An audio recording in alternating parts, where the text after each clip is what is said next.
नमस्कार। म एउटा प्लगको बारेमा जानकारी दिन गइरहेको छु। यो प्लगको बारेमा कतिपय मेकानिक दाजुभाइहरूलाई थाहा नहुन सक्ला।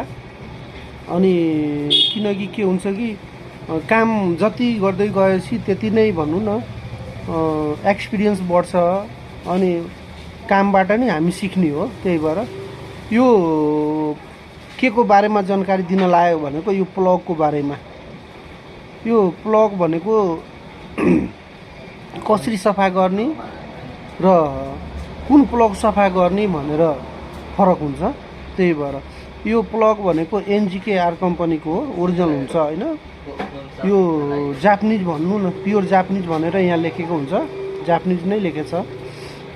त्यही भएर यो प्लगमा कस्तो हुन्छ भनेको हेर्नु, यो जुन पोइन्ट छ नि, यो हिट प्लग भन्छ अहिले। यो अलिकति महँगै खालेकै हुन्छ। के हुन्छ यो हजुरको यो नरम हुन्छ, भित्रको भाग जुन यो पोइन्ट बस्ने हुन्छ नि, यो नरम हुन्छ। यस्तो सर्न थालेछ। अनि के हुन्छ कतिपय हाम्रो यो मेकानिक दाजुभाइहरूले तारले घोचरेर गरेर टाइट गर्छ। अनि यो प्लगको भित्रको पोइन्ट बस्ने ठाउँ यताउता सर्दिन्छ। अनि फायरिङ यहाँबाट यहाँ यो भित्रको यहाँको भागबाट लिकेज गर्छ। यो लिकेज गरिसकेपछि प्लग फेर्नु पर्यो। अभियसली जसले पनि प्लग फेरिदिने। कस्तो हुन्छ कतिपय अब होइन, यो प्लग महँगो खाले प्लगहरू धुवा फाले छैन भने कपडाले अलिकति यसमा पेट्रोल भिजाउने कपडाले यस्तो मजाले यस्तो पुस्यो भने पुग्छ, सफा हुन्छ।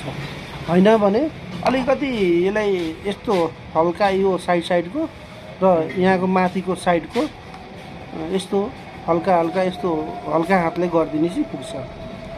मैले पनि यो प्लग मेरै साइन बाइकमा हालेको थिएँ। एउटा हाम्रो मिस्त्री भाइले तार लगाएर गरेर बिगारिदिएको लाग्छ।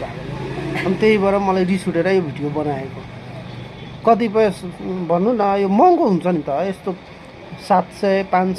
500देखि 700को हरारी पर्छ यो प्लग जापानिज। अनि किनेर ल्यायो, एकचोटि प्लग सफा गर्न लाग्यो भने गरेर सफा गरिदियो होइन र। यो भिडियो मन पऱ्यो भने सेयर गर्नु, लाइक गर्नु, कमेन्ट गर्नु नबिर्सनु। हस्, नमस्कार।